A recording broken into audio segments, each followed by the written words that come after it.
Next మనం వరంగల్ వెళ్దాం. వరంగల్ మా ప్రతినిధి స్వామి మనకి అందుబాటులో ఉన్నారు. జనగాం జిల్లా పాలకుర్తిలో ఉద్రిక్తత పరిస్థితి నెలకొంది. మంత్రి ఎర్రబెల్లి దయాకర్ రావుకు క్యాంప్ ఆఫీస్ ఎదుట ఆందోళన వ్యక్తం చేసినటువంటి పరిస్థితి. ధర్నాకు దిగిన గ్రామ పంచాయతీ ఉద్యోగులు జేఏసీ నేతలు 48 గంటల పాటు వారు ధర్నా చేపట్టినటువంటి పరిస్థితి కనిపిస్తోంది. 400 మందిని అధికారులు ఆందోళనకారులు ఎవరైతే ఉన్నారో వారిని అదుపులోకి తీసుకున్నటువంటి పరిస్థితి. ఉమ్మడి వరంగల్ జిల్లా వ్యాప్తంగా దాదాపుగా 200 మందిని అరెస్టు చేశారు. శాంతియుత వాతావరణంలో ధర్నా చేయడానికి పిలుపునిస్తే అరెస్టు చేయడం కూడా వాళ్ళు ప్రశ్నిస్తున్నటువంటి పరిస్థితి కూడా కనిపిస్తుంది. దీనిపై పూర్తి అప్డేట్స్ ఏంటి స్వామి చెప్పండి.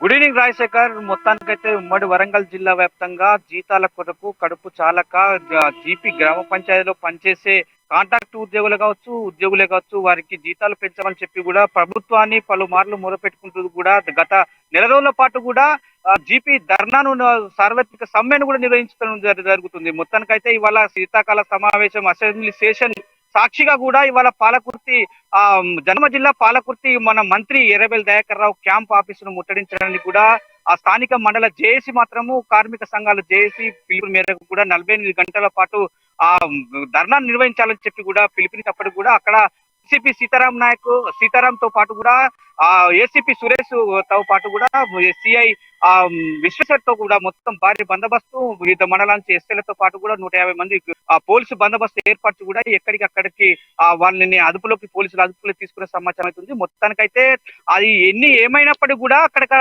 పాలకుర్తిలో కూడా మొత్తం క్యాంప్ ఆఫీస్ ను ముట్టడించడానికి కూడా ప్రయత్నించారు. వాళ్ళని మొత్తం పోలీసులను కూడా అదుపులోకి తీసుకొని కూడా అరెస్ట్ చేయడం జరిగింది. ఇది శాంతియుత వాతావరణంలో అరెస్ట్ చేయడం ఇదేంది న్యాయం అని చెప్పి కూడా ప్రజా సంఘాలు కావచ్చు, ప్రజా శ్రామికులు కావచ్చు, దాన్ని వాళ్ళైతే మొత్తానికైతే విమర్శించే పరిస్థితి అయితే కనపడుతుంది. రానున్న బీఆర్ఎస్ ప్రభుత్వంలో ఈ విధంగా జీతాలు పెంచమని చాలని వెట్టి చాకిరి గ్రామ పంచాయతీలో ముళ్ళనక పొదలనక మురికి కాలువలనక ఎవ్వనక మొత్తం తీస్తా ఉంటే కనీసం మమ్మల్ని జీతాలు పెంచమని అడుగుతుంటే పట్టించుకోకుండా కూడా శీతాకాల సమావేశంలో కనీసం జీపీ కార్మికుల పక్షాన కూడా ఎవరు అడిగేటోళ్ళు లేరని చెప్పి కూడా ఇవాళ మంత్రి ఎర్రబెల్లి దయాకర్ రావు క్యాంప్ ఆఫీసర్ ముట్టడికి మొత్తము ప్రయత్నించిన వారి పోలీసులను అదుపులోకి తీసుకోవడం జరిగింది. మొత్తం అక్కడ పాలకుర్తిలో కూడా హైటెన్షన్ వాడవాడలా పోలీసు గస్తీ తిరుగుతుందని చెప్పుకోవచ్చు. రాజశేఖర్ మొత్తానికైతే అక్కడ ఒక 150 నుంచి 200 మందిని కూడా కార్మికులను పోలీసులు అదుపులో తీసుకొని కూడా ఇప్పుడు స్టేషన్ లో ఉంచినట్టు కూడా తెలుస్తా ఉంది. మొత్తానికి వీటి పట్ల మొత్తం ప్రజాస్వామ్య దేశంలో కూడా ఇలాంటి చర్యలు తీసుకోవాల్సింది ఎవరు అని చెప్పి కూడా వాళ్ళు ఆందోళన చేస్తున్న పరిస్థితి కనపడతా ఉంది. రాజశేఖర్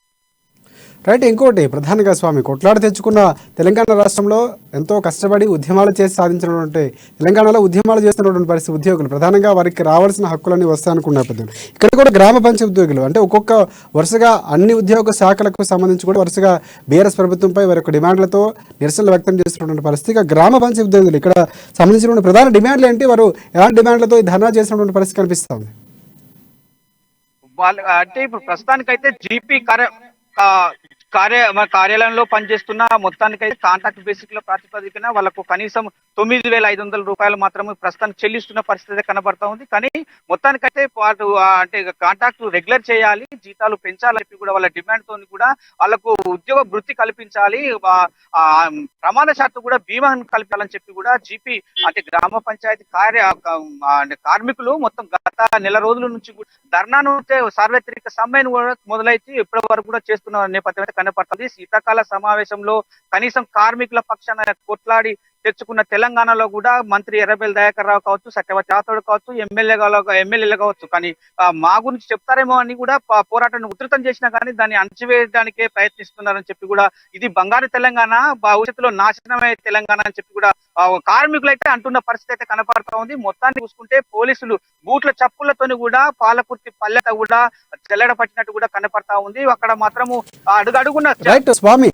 అక్కడ ఉన్నటువంటి గ్రామ పంచాయతీలు ఎవరైతే ఉన్నారో అంటే ఈరోజు 48 గంటల పాటు అంటే ఎటువంటి హింసాత్మక ఘటనలు చోటు చేసుకుంటూ శాంతియుతంగా ధర్నా నిర్వహించినటువంటి పరిస్థితి అయితే పోలీసులు అరెస్ట్ చేసిన నేపథ్యంలో భవిష్యత్తు కార్యాచరణ ప్రకటించారా? ఆ సమయంలో ఎమ్మెల్యే ఎవరైతే ఉన్నారో మంత్రి ఎర్రబెల్లి దయాకర్ ఆ టైంలో అక్కడ ఉన్నటువంటి పరిస్థితి ఏమైనా ఉందా? వేసవికాలం అంటే ఇప్పుడు శీతాకాల సమావేశాలు అంటే అసెంబ్లీ జరుగుతున్న నేపథ్యంలో కూడా ఇక్కడ ప్రతినిధులు కానీ ఎవరు కానీ లేకుండా పోయారు. కేవలం ఒక పోలీసు అధికారులు మాత్రమే అక్కడ దర్శనమైన పరిస్థితి అయితే కనపడతా ఉంది. అధికారులు మాత్రం ఎవరు స్పందించలేదు, కానీ రాజకీయ నాయకులు అంతకంటే స్పందించలేదు. చెప్పుకుందామన్నా కూడా ఇవాళ అంటే స్టేషన్ లో కూర్చున్న ఎమ్మెల్యే మన మంత్రి దయాకర్ రావు అయితే అటు వెళ్ళడం జరిగింది. ఇక్కడ మాత్రం శాంతియుత వాతావరణానికి అంటే డిమాండ్లతో కూడిన వినతి పత్రము ఇద్దామన్నా కూడా ఎవరు లేకుండా పోయింది. కానీ మొత్తం అయితే వాళ్ళని ముందస్తు అరెస్టు చేశారు. కానీ వాళ్ళు డిమాండ్ పత్రాలు ఇవ్వలేకపోయారు. పోలీస్ స్టేషన్ లో వాళ్ళని అదుపులోకి తీసుకొని ఇంతవరకు కూడా విడుదల చేయని పరిస్థితి అయితే కనబడతా ఉంది. ఇక కార్మిక సంఘాలు భవిష్యత్తులో రేపు ఏం చేయబోతున్నాయి, లేకపోతే కార్మిక సంఘాలే కావచ్చు, ఆ వివిధ సంఘాలతో కూడా టైఅప్ అయ్యి అంటే జేఏసీగా ఏర్పడి కూడా ఏం భవిష్యత్ కార్యాచరణ ఏం తీసుకోబోతున్నారో వేచి చూడాల్సిన పరిస్థితి అయితే కనపడుతుంది రాజశేఖర్.